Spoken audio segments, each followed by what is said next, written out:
ಪ್ರೀತಿಯ ವಿದ್ಯಾರ್ಥಿಗಳೇ, ತಮ್ಮೆಲ್ಲರಿಗೂ ಶುಭೋದಯ. ಇಂದಿನ ತರಗತಿನಲ್ಲಿ ನಾವು ಮೊದಲನೇ ಗದ್ಯಪಾಠ ಆದಂತಹ ಯುದ್ಧ, ಈ ಗದ್ಯಪಾಠವನ್ನು ಬರೆದಿರ್ತಕ್ಕಂತಹ ಲೇಖಕಿ ಯಾರು? ಸಾರಾ ಅಬೂಬಕ್ಕರ್. ಬನ್ನಿ ಮಕ್ಕಳೇ, ಇವರ ಪರಿಚಯ ಮಾಡಿಕೊಳ್ಳುವ. ಲೇಖಕಿ ಸಾರಾ ಅಬೂಬಕ್ಕರ್. ಇವರು ಜನಿಸಿದ ಕಾಲ 30ನೇ ಜೂನ್ 1936 ಹಾಗೂ ಸ್ಥಳ ನೋಡೋದಾದರೆ ಕಾಸರಗೋಡು. ಇವರು ಬರೆದಿರತಕ್ಕಂತಹ ಪ್ರಮುಖ ಕಾದಂಬರಿಗಳನ್ನು ನೋಡೋದಾದರೆ ಚಂದ್ರಗಿರಿಯ ತೀರದಲ್ಲಿ, ಸಹನ, ಕದನ ವಿರಾಮ, ವಜ್ರಗಳು, ಸುಳಿಯಲ್ಲಿ ಸಿಕ್ಕವರು, ತಳ ಹೊಡೆದ ದೋಣಿಯಲಿ ಮೊದಲಾದವು. ಹಾಗೂ ಕಥಾ ಸಂಕಲನಗಳು ನೋಡೋದಾದರೆ ಚಪ್ಪಲಿಗಳು, ಕೆಡ್ಡ, ಅರ್ಧರಾತ್ರಿಯಲ್ಲಿ ಹುಟ್ಟಿದ ಕೂಸು, ಪಯಣ. ಮಕ್ಕಳೇ, ಇವರು ಗಳಿಸಿರ್ತಕ್ಕಂತಹ ಪ್ರಶಸ್ತಿಗಳನ್ನು ನೋಡುವ. ಇವರ ಸಾಹಿತ್ಯ ಕೃಷಿಗಾಗಿ ಅನೇಕ ಪ್ರಶಸ್ತಿಗಳು ಹಾಗೂ ಕನ್ನಡ ಸಾಹಿತ್ಯ ಪರಿಷತ್ತಿನಲ್ಲಿ ನೃಪತುಂಗ ಪ್ರಶಸ್ತಿ ಲಭಿಸಿವೆ. ಈ ಗದ್ಯಪಾಠವನ್ನು ಆಯ್ಕೆ ಮಾಡಿರ್ತಕ್ಕಂತಹ ಕಥಾ ಸಂಕಲನ ಚಪ್ಪಲಿಗಳು. ಬನ್ನಿ ಮಕ್ಕಳೇ, ಪದಗಳ ಅರ್ಥವನ್ನು ನೋಡುವ. ಪದಗಳ ಅರ್ಥ: ಮೊದಲನೇದು ಆರ್ತನಾದ. ಆರ್ತನಾದ ಅಂದರೆ ಏನು? ಕಷ್ಟಕ್ಕೆ ಸಿಕ್ಕಿದವರ ಕೂಗು. ಆರ್ತನಾದ, ಕಷ್ಟಕ್ಕೆ ಸಿಕ್ಕಿದವರ ಕೂಗು. ಕ್ರೌರ್ಯ, ನಿರ್ದಯತೆ ಅಥವಾ ಕರುಣೆ ಇಲ್ಲದ. ರೋದನ, ಅಳುವಿಕೆ. ಸೂಲಗಿತ್ತಿ ಅಂದರೆ ಹೆರಿಗೆಯ ಸಮಯದಲ್ಲಿ ಸಹಾಯ ಮಾಡುವಳು, ಅವಳನ್ನು ನಾವು ಸೂಲಗಿತ್ತಿ ಅಂತ ಕರಿತೇವೆ. ಕಿವಿಗಡಚಿಕ್ಕು ಅಂದರೆ ಕಿವಿಗೆ ಕರ್ಕಶವಾಗು. ಗ್ರೌಂಡ್, ಭೂಪ್ರದೇಶ. ಸಾಂತ್ವನ, ಸಮಾಧಾನಪಡಿಸು. ಸಾಂತ್ವನಪಡಿಸು ಅಂದರೆ ಸಮಾಧಾನಪಡಿಸು. ಹಂಬಲ, ತೀವ್ರ ಆಸೆ. ಹತಾಶೆ, ನಿರಾಶೆ ಅಥವಾ ಆಶಾಭಂಗ. ಮಕ್ಕಳೇ, ಈಗ ನೆಕ್ಸ್ಟ್ ಮೇನ್ ಕೊಟ್ಟಿರುವ ಪ್ರಶ್ನೆಗಳಿಗೆ ಒಂದು ವಾಕ್ಯದಲ್ಲಿ ಉತ್ತರಿಸಿ ಅಂತ ಕೇಳಿದ್ದಾರೆ. ಮೊದಲನೇ ಪ್ರಶ್ನೆ ಯಾವುದು ನೋಡುವ. ರಾಹಿಲನು ಯಾರು? ಉತ್ತರ: ರಾಹಿಲ ಸೈನ್ಯದಲ್ಲಿದ್ದ ಒಬ್ಬ ವೈದ್ಯ, ಯುದ್ಧದಲ್ಲಿ ಗಾಯಗೊಂಡವರಿಗೆ ತುರ್ತು ಚಿಕಿತ್ಸೆ ನೀಡುವ ಡಾಕ್ಟರ್. ರಾಹಿಲನು ಯಾರು? ರಾಹಿಲ ಸೈನ್ಯದಲ್ಲಿದ್ದ ಒಬ್ಬ ವೈದ್ಯ, ಯುದ್ಧದಲ್ಲಿ ಗಾಯಗೊಂಡವರಿಗೆ ತುರ್ತು ಚಿಕಿತ್ಸೆ ನೀಡುವ ಡಾಕ್ಟರ್. ಎರಡನೇ ಪ್ರಶ್ನೆ ಹೀಗಿದೆ: ರಾಹಿಲನು ತುರ್ತು ಪರಿಸ್ಥಿತಿ ನಿರ್ವಹಣೆಗೆ ಭದ್ರವಾಗಿ ಹಿಡಿದುಕೊಂಡಿದ್ದೇನು ಅಂತ ಕೇಳ್ತಾ ಇದ್ದಾರೆ. ಇದಕ್ಕೆ ಉತ್ತರ: ರಾಹಿಲನು ತುರ್ತು ಪರಿಸ್ಥಿತಿ ನಿರ್ವಹಣೆಗೆ ಬೇಕಾದ ಔಷಧ ಹಾಗೂ ಶಸ್ತ್ರಚಿಕಿತ್ಸಾ ಸಾಮಾನುಗಳ ಪೆಟ್ಟಿಗೆಯನ್ನು ಹಿಡಿದುಕೊಂಡಿದ್ದನು. ಮೂರನೇ ಪ್ರಶ್ನೆ: ಗಡಿ ಪ್ರದೇಶಗಳಲ್ಲಿ ಬ್ಲಾಕ್ಔಟ್ ನಿಯಮವನ್ನು ಏತಕ್ಕಾಗಿ ಪಾಲಿಸಲಾಗುತ್ತದೆ? ಉತ್ತರ: ಗಡಿ ಪ್ರದೇಶಗಳಲ್ಲಿ ವಿಮಾನ ದಾಳಿಯಿಂದ ರಕ್ಷಿಸಿಕೊಳ್ಳಲು ಬ್ಲಾಕ್ಔಟ್ ನಿಯಮ ಪಾಲಿಸಲಾಗುತ್ತದೆ. ನಾಲ್ಕನೇ ಪ್ರಶ್ನೆ: ರಾಹಿಲನು ಮುದುಕಿಯ ಎದುರಿಗೆ ನುಡಿದ ಗಂಭೀರವಾದ ಮಾತು ಯಾವುದು?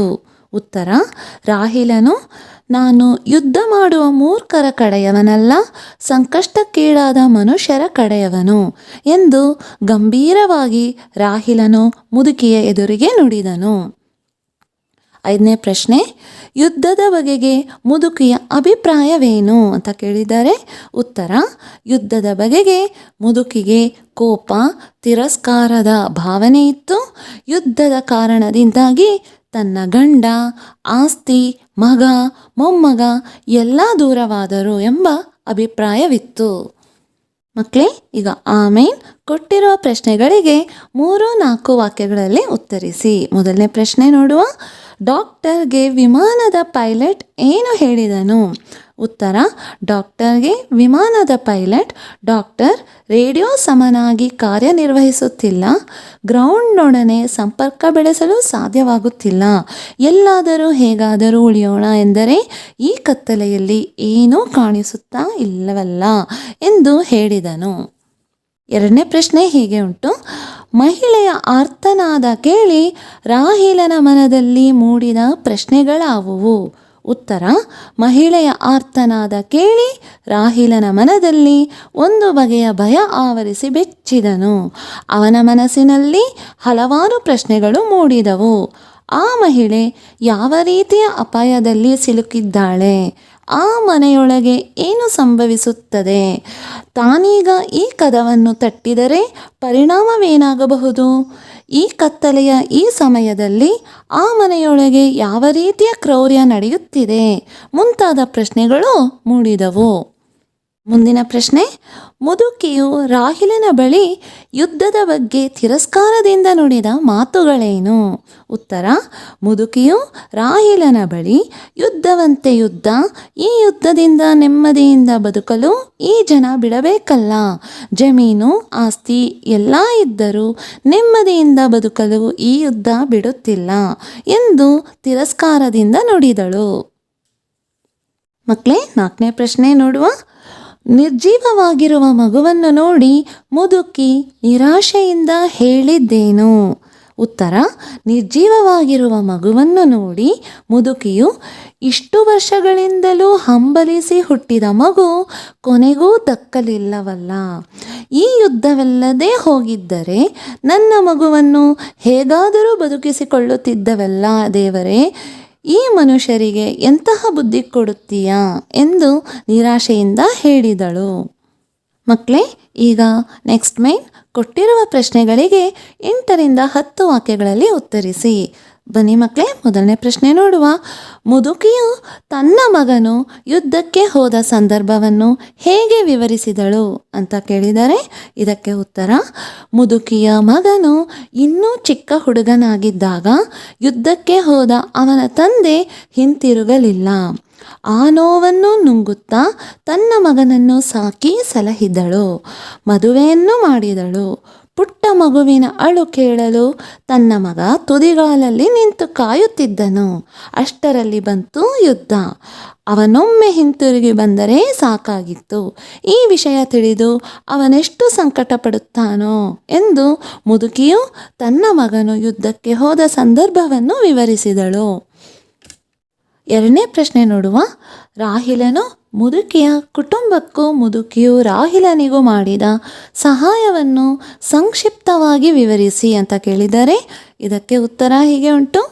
ರಾಹಿಲನು ಮುದುಕಿಯ ಮನೆಗೆ ಬಂದಾಗ ಅವಳ ಸೊಸೆ ಹೆರಿಗೆ ನೋವಿನಿಂದ ನೆರಳುತ್ತಿದ್ದುದನ್ನು ಕೇಳಿ ರಾಹಿಲನು ತಾನೊಬ್ಬ ಡಾಕ್ಟರ್ ಎಂದು ಹೇಳಿಕೊಂಡು ಅಪ್ಪಣೆ ಕೊಟ್ಟರೆ ಸೊಸೆಯನ್ನು ಪರೀಕ್ಷಿಸುವುದಾಗಿ ಕೇಳಲು ಮುದುಕಿಯು ಸಂತೋಷದಿಂದಲೇ ಒಪ್ಪಿಕೊಂಡಳು.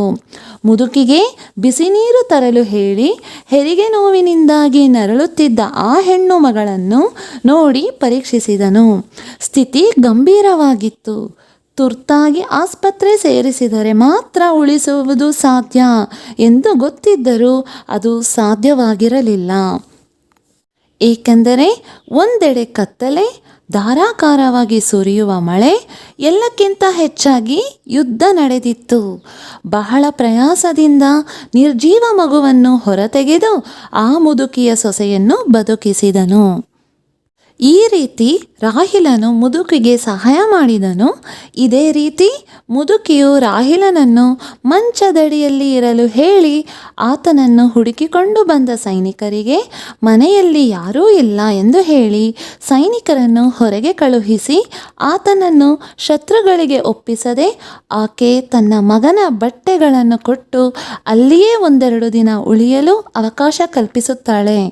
ಈ ರೀತಿ ಮುದುಕಿಯು ರಾಹಿಲನಿಗೆ ಸಹಾಯ ಮಾಡುತ್ತಾಳೆ. ಮಕ್ಕಳೇ, ಈಗ 3ನೇ ಪ್ರಶ್ನೆ ನೋಡುವ. ಯುದ್ಧದಿಂದ ಆಗುವ ಅನಾಹುತಗಳ ಬಗ್ಗೆ ಅಭಿಪ್ರಾಯವನ್ನು ಬರೆಯಿರಿ ಅಂತ ಕೇಳಿದ್ದಾರೆ. ಇದಕ್ಕೆ ಉತ್ತರ ಹೀಗೆ ಉಂಟು.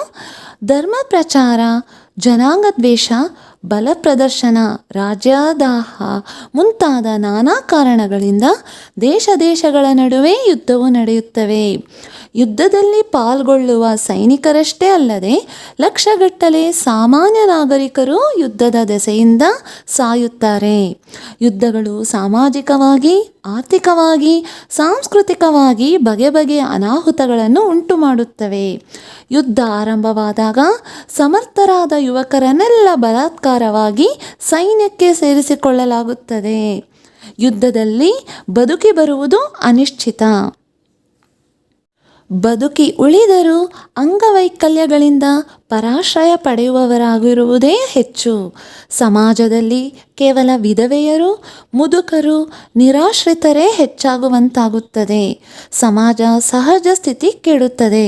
ಯುದ್ಧದ ವೆಚ್ಚಕ್ಕಾಗಿ ಜನರು ಬೆವರು ಸುರಿಸಿ ಗಳಿಸಿದ ಹಣ, ದವಸ ಧಾನ್ಯ ವಸ್ತುಗಳನ್ನು ಬಲಾತ್ಕಾರವಾಗಿ ಕಸಿದುಕೊಳ್ಳಲಾಗುತ್ತದೆ. ದುಡಿಯುವವರಲ್ಲದೆ ಉತ್ಪಾದನೆ ಕುಸಿಯುತ್ತದೆ. ಬೆಲೆಗಳು ಹೆಚ್ಚುತ್ತವೆ. ಅಗತ್ಯ ವಸ್ತುಗಳ ಅಭಾವ ಉಂಟಾಗುತ್ತದೆ.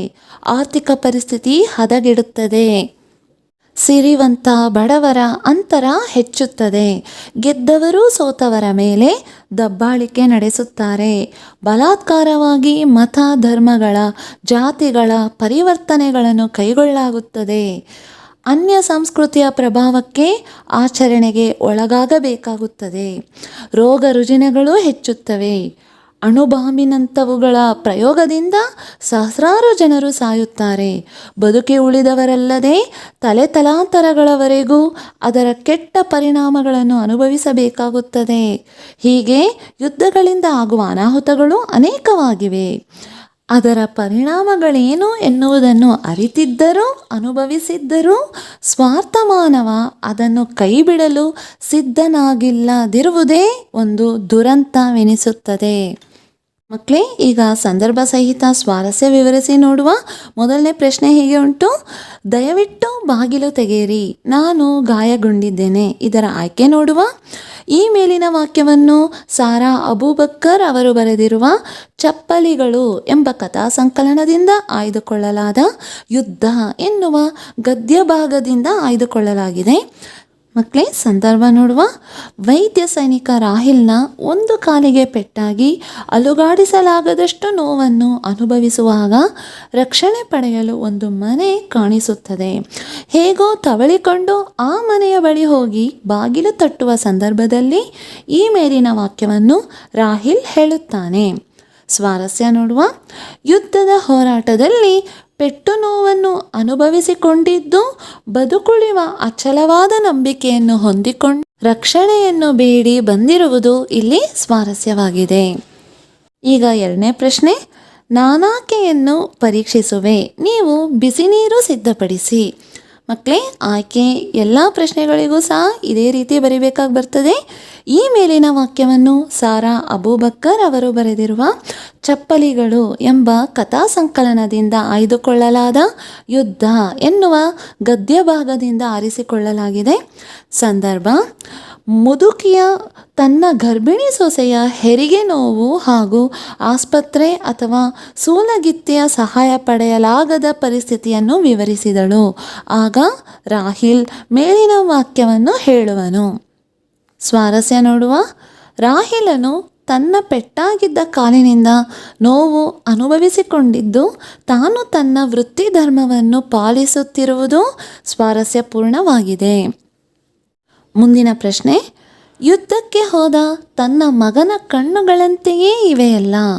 ಇದರ ಆಯ್ಕೆ ಈ ಮೇಲಿನ ವಾಕ್ಯವನ್ನು ಸಾರಾ ಅಬೂಬಕ್ಕರ್ ಅವರು ಬರೆದಿರುವ ಚಪ್ಪಲಿಗಳು ಎಂಬ ಕಥಾ ಸಂಕಲನದಿಂದ ಆಯ್ದುಕೊಳ್ಳಲಾದ ಯುದ್ಧ ಎನ್ನುವ ಗದ್ಯ ಭಾಗದಿಂದ ಆರಿಸಿಕೊಳ್ಳಲಾಗಿದೆ.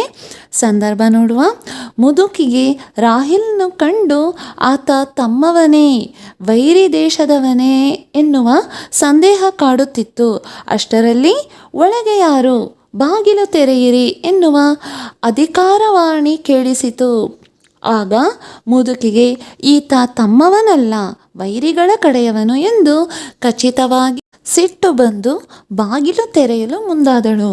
ಅವನ ಮುಖವನ್ನು ನೋಡಿದ ಸಂದರ್ಭದಲ್ಲಿ ಅವಳಿಗೆ ರಾಹಿಲ್ನ ಕಣ್ಣುಗಳು ತನ್ನ ಮಗನ ಕಣ್ಣುಗಳಂತೆಯೇ ಇದೆಯಲ್ಲ ಎಂದು ತೋರುತ್ತಿತ್ತು ಎನ್ನುವ ಸಂದರ್ಭದಲ್ಲಿ ಈ ಮೇಲಿನ ವಾಕ್ಯವು ಬಂದಿದೆ. ಅದನ್ನು ಸೇರಿಸ್ಕೊಳ್ಳಿ ಮಕ್ಕಳೇ. ಸ್ವಾರಸ್ಯ ಹೀಗೆ ಉಂಟು: ಮುದುಕಿಯು ರಾಹಿಲ್ನಲ್ಲಿ ತನ್ನ ಮಗನನ್ನು ಕಂಡು ಆತನನ್ನು ರಕ್ಷಿಸಲು ಮುಂದಾಗುವ ಮಾತೃ ಪ್ರೇಮವು ಇಲ್ಲಿ ಸ್ವಾರಸ್ಯಪೂರ್ಣವಾಗಿದೆ. ಮುಂದಿನ ಪ್ರಶ್ನೆ: ನನ್ನ ಮೊಮ್ಮಗುವಿನ ಹೆಣವಿದೆ ಅಲ್ಲಿ, ಅದನ್ನು ನೋಡಿ. ಆಯ್ಕೆ ಈ ಮೇಲಿನ ವಾಕ್ಯವನ್ನು ಸಾರಾ ಅಬೂಬಕ್ಕರ್ ಅವರು ಬರೆದಿರುವ ಚಪ್ಪಲಿಗಳು ಎಂಬ ಕಥಾ ಸಂಕಲನದಿಂದ ಆಯ್ದುಕೊಳ್ಳಲಾದ ಯುದ್ಧ ಎನ್ನುವ ಗದ್ಯ ಭಾಗದಿಂದ ಆರಿಸಿಕೊಳ್ಳಲಾಗಿದೆ. ಸಂದರ್ಭ ನೋಡುವ. ಯುದ್ಧದ ಕರಾಳ ರಾತ್ರಿಯಲ್ಲಿ ಮುದುಕಿಯ ಸೊಸೆ ತುಂಬು ಗರ್ಭಿಣಿ ಹೆರಿಗೆಯ ನೋವಿನಿಂದ ಬಳಲುತ್ತಿದ್ದಳು. ಆ ಸಮಯಕ್ಕೆ ಡಾಕ್ಟರ್ ರಾಹಿಲ್ ಆಶ್ರಯ ಬೇಡಿ ಬಂದನು. ಮನೆಯ ಪರಿಸ್ಥಿತಿ ಕಂಡು ತುಂಬ ಗಂಭೀರವಾಗಿದ್ದು ಆಕೆಯನ್ನು ಉಳಿಸಿದ ರಾಹಿಲ್ ಮಗುವನ್ನು ಉಳಿಸಲಾಗಲಿಲ್ಲ. ಇದರಿಂದ ಮುದುಕಿ ಹಾಗೂ ಸೊಸೆ ನಿರಾಸೆಗೊಂಡು ರೋಧಿಸುತ್ತಿದ್ದ ಸಂದರ್ಭದಲ್ಲಿ ಶತ್ರುವನ್ನು ಹುಡುಕುತ್ತಾ ಬಂದ ಸೈನಿಕರಿಗೆ ಮುದುಕಿ ಮೇಲಿನ ಮಾತನ್ನು ಹೇಳುವಳು. ಮಕ್ಕಳೇ, ಸ್ವಾರಸ್ಯ ನೋಡುವ. ಒಂದು ವೇಳೆ ಯುದ್ಧ ಇಲ್ಲದಿದ್ದಲ್ಲಿ ಮಗುವನ್ನು ಬದುಕಿಸಬಹುದೆಂಬ ಆಸೆ ಅವರಲ್ಲಿರುವುದು ಸ್ವಾರಸ್ಯವಾಗಿದೆ. ಮಕ್ಕಳೇ, ಈಗ ಊಮೇನ್ ಕೊಟ್ಟಿರುವ 4 ಉತ್ತರಗಳಲ್ಲಿ ಸರಿಯಾದ ಉತ್ತರವನ್ನು ಆರಿಸಿ ಬರೆಯಿರಿ. ಸೊ ಹೀಗೆ ಪ್ರಶ್ನೆಗೆ 4 ಅದ್ಭುತವಾದ ಒಂದು ಆಯ್ಕೆಗಳುಂಟು. ಅದರಲ್ಲಿ ಸರಿಯಾದ ಉತ್ತರ ಯಾವುದು ಅನ್ನುವುದನ್ನು ನೀವು ಆಯ್ಕೆ ಮಾಡಿ ಬರೀಬೇಕಾಗಿ ಬರ್ತದೆ. ಮೊದಲನೇ ಪ್ರಶ್ನೆ ನೋಡುವ. ರಾಹಿಲ್ನ ದೇಹದಲ್ಲಿ ಡ್ಯಾಶ್ ಸಂಚಾರವಾದಂತಾಯಿತು. ಆಯ್ಕೆಗಳು ಶಕ್ತಿ, ವಿದ್ಯುತ್, ಹೊಸ ರಕ್ತ, ಮಿಂಚು. ಸರಿಯಾದ ಉತ್ತರ ಯಾವುದು? ಹೊಸ ರಕ್ತ. ಎರಡನೇ ಪ್ರಶ್ನೆ.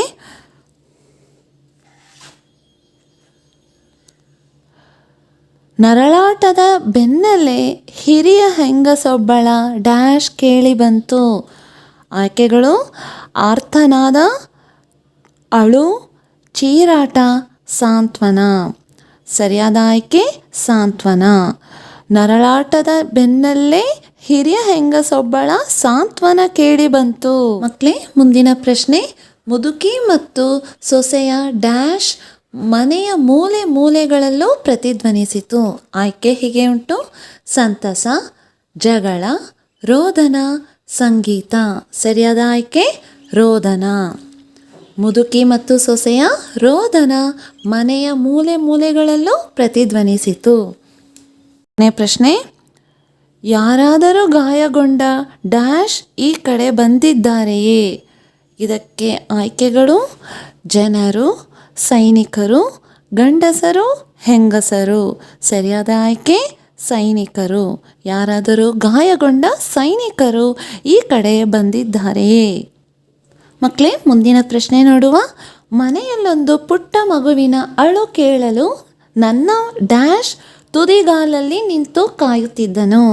ಇದರ ಆಯ್ಕೆ ಹೀಗೆ ಉಂಟು: ತಂದೆಯು, ತಾಯಿಯು, ಮಗಳು, ಮಗನು.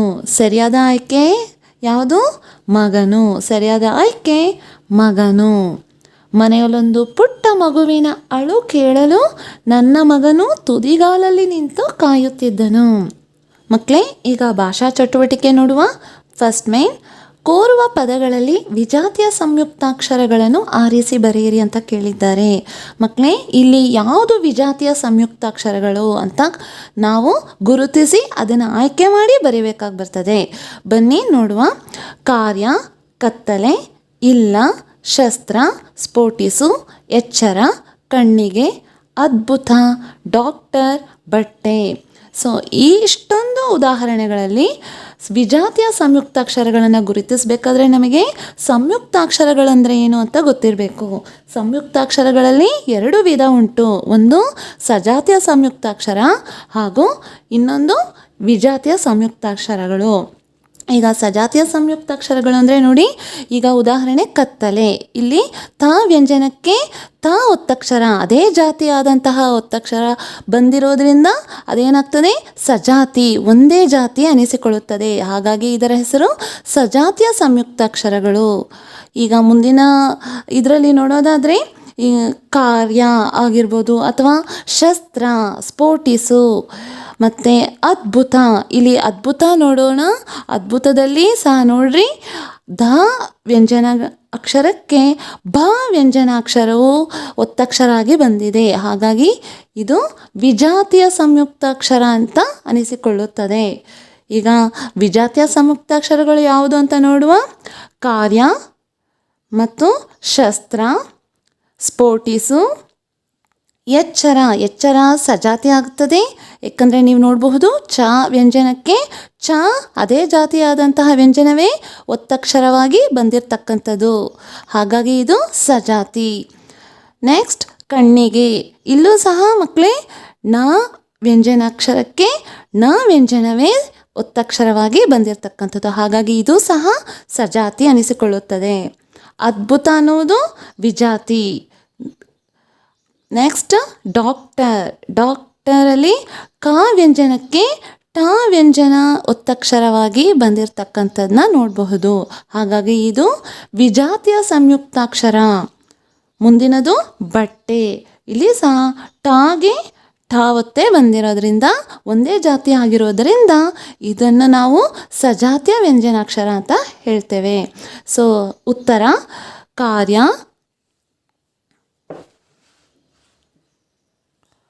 ವಿಜಾತಿಯ ಸಂಯುಕ್ತಾಕ್ಷರಗಳು ಹೀಗೆ ಉಂಟು: ಕಾರ್ಯ, ಶಸ್ತ್ರ, ಸ್ಫೋಟಿಸು, ಅದ್ಭುತ ಮತ್ತು ಡಾಕ್ಟರ್. ನೆಕ್ಸ್ಟ್ ಮೇನ್, ನೀಡಿರುವ ಪದಗಳಲ್ಲಿ ಅವರ್ಗೀಯ ವ್ಯಂಜನಾಕ್ಷರಗಳನ್ನು ಆರಿಸಿ ಬರೆಯಿರಿ ಅಂತ ಕೇಳಿದ್ದಾರೆ. ಮಕ್ಕಳೇ ಸರಿಯಾಗಿ ಗಮನಿಸಿ, ಅವರ್ಗೀಯ ವ್ಯಂಜನಾಕ್ಷರಗಳನ್ನು ಆರಿಸಿ ಬರೆಯಿರಿ. ವರ್ಗೀಯ ವ್ಯಂಜನ ಅಂದರೆ ಯಾವುದು? ಖ ವರ್ಗ, ಚ ವರ್ಗ, ಠ ವರ್ಗ, ತ ವರ್ಗ, ಪ ವರ್ಗ, ಕ ವರ್ಗ, ಕಕ್ಕ ಗಗ್ಗ ಞ. ಸೊ ಹೀಗಾಗಿ 5 ವರ್ಗಗಳುಂಟಲ್ಲ, ಖ ವರ್ಗ, ಛ ವರ್ಗ, ಠ ವರ್ಗ, ಥ ವರ್ಗ ಹಾಗೂ ಪ ವರ್ಗ, ಇದಿಷ್ಟು ವರ್ಗೀಯ ವ್ಯಂಜನಾಕ್ಷರಗಳು ಎನಿಸಿಕೊಳ್ಳುತ್ತವೆ. ಆಗ ಇಲ್ಲಿ ಕೇಳಿರುವುದನ್ನು ನೋಡೋದಾದರೆ ಅವರ್ಗೀಯ ವ್ಯಂಜನಾಕ್ಷರಗಳನ್ನು ಆರಿಸಿ ಬರೆಯಿರಿ ಅಂತ ಹೇಳಿದ್ದಾರೆ. ಅವರ್ಗೀಯ ವ್ಯಂಜನಾಕ್ಷರಗಳನ್ನು ನೀವೇ ಹೇಳ್ರಿ. ಯ, ರ, ಲ, ವ, ಶ, ಶ, ಸ, ಹ, ಳ. ಬನ್ನಿ ಮಕ್ಕಳೇ, ಮೊದಲನೇ ಪದದಲ್ಲಿ ಅವರ್ಗೀಯ ವ್ಯಂಜನಾಕ್ಷರಗಳನ್ನು ಗುರುತಿಸೋಣ. ಮೊದಲನೇದು ಸಮನಾಗಿ.